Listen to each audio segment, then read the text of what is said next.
to discuss how the Chinese economic recovery is at the moment. We're joined by Gong. He's a professor of economics at the University of International Business and Economics in Beijing. He's currently in Israel.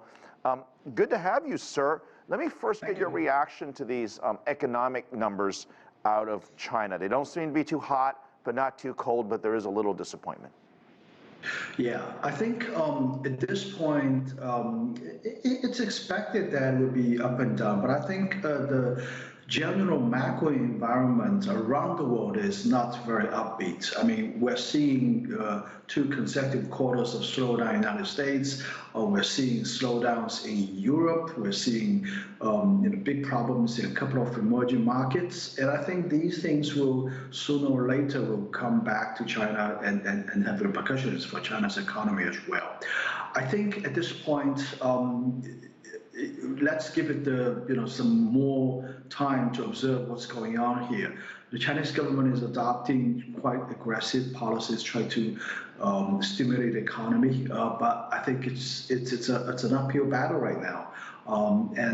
We'll see what the figures will be in August and September. If they're still like this, I think China is no exception. We're heading into recession, as the rest of the globe is currently experiencing right now. Yeah, we have a little bit of a hangover, if you will, from COVID. I don't think it's just China, it's the whole world. It kind of feels like everything's mushed into one big economy. The last time that we spoke, we talked about these lockdowns in China. They're on, they're off, they're on.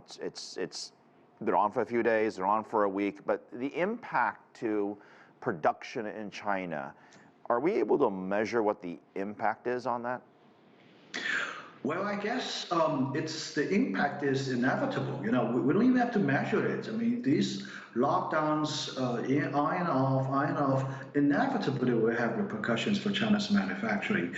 But I think one thing I can say is that I think the current policy is probably already undergoing some adjustment. As far as I can tell, it's not as stringent as it used to be. And I think it's not aggressive as it used to be. I think the government is starting to realize that this pandemic, this virus as in its current form, is also changing. I mean, we have an example here. The President of the United States, almost 80 years old, he got the COVID. He rested home for a day or two, and he came out as a normal person. So I think this is a very example that a lot of people are talking about in China. And inevitably, I think the policy in China about this COVID thing will have to undergo some adjustment as well. Let's talk about the property market. For those watching, if you don't know, I mean, the property market, I believe, is somewhere north of 30% of the entire economy in China, which is, quite frankly, a huge amount. It just shows you the importance that for homeowners in China, it's a place to live, and it's also a place to put your money as an investment. And if that market softens like it has before, there's real concern that that's going to be a driver of things mellowing out in China. What's the state of it now? Well, the property market is undergoing some difficulties, I think, as a result of the general trend in demographics. I think the demand is softening for sure. And on top of this, we have a couple of developers got too aggressive into the debt, and now they're having problems in meeting their obligations. And a few of them have already gone defaulted on their loans, including dollar-denominated loans. But I think overall, we're not going to see. Let me put it this way: we're not going to see the kind of subprime mortgage problem in the United States, because in 2007, 2008.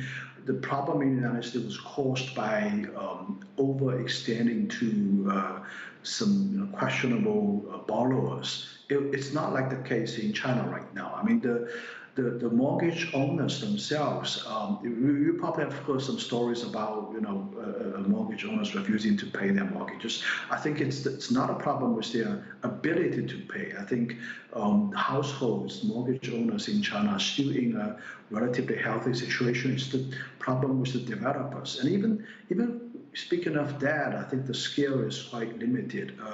As far as I know, there are about 300 projects, talking about like local communities that are having this problem right now. But this pales in comparison to the very large real estate market in China. And I think the government will probably go out of their way to contain the problem in their local area, not letting it to snowball into something like the 2007, 2008 financial crisis in the United States. I think that's not going to happen. If there's anything we learned about crises, especially here from the U.S. and for that matter anywhere in the world, is it's good for the government to sort of get on top of things and to take care of things early and not let people just go nuts with their speculation as to what's going to happen next. Which leads me to, what do you think is going to happen for the rest of this year? You know, I'm sure the folks in Beijing who are thinking or strategizing about the economic targets are thinking to themselves, you know, what is a target? Because there's so many question marks of uncertainty that's out of China's control, quite frankly. Yeah, absolutely. I think we're heading into a headwind, and the rest of the world is not doing well. And I think from reading government's announcements and so on and so forth, I think the tone has already changed. I think the government has already settled that we're not going to meet the 5.5% growth target. It's highly unlikely we're going to meet that target, and I think it's okay not meeting that target. We're probably shooting for maybe 3 to 4%, and I think this is already a very big achievement. For the first half of the year, even amidst the these very restrictive measures, a couple of lockdowns in the most important, economically important regions in China, that's the Shanghai and the Yangtze Delta River area, we're still able to achieve a fairly reasonable growth at 2-point-some percentage, and I think it's okay. And the rest of the year is probably going to be better than that. So my feeling is that it's probably between 3 to 4%, and even achieving that is a tall order, and we're very happy that we'll be able to achieve that target. And we'll see what the rest of the world does, because that obviously has a huge impact. So we will speak to you probably in a couple weeks, if not sooner. John, good to have you on from the University of International Business and Economics. You're not in Beijing, but the school is in Beijing, and you are over in Israel. Thank you very much. Thank you. Thank you. Yeah, excellent analysis. There's fresh concerns now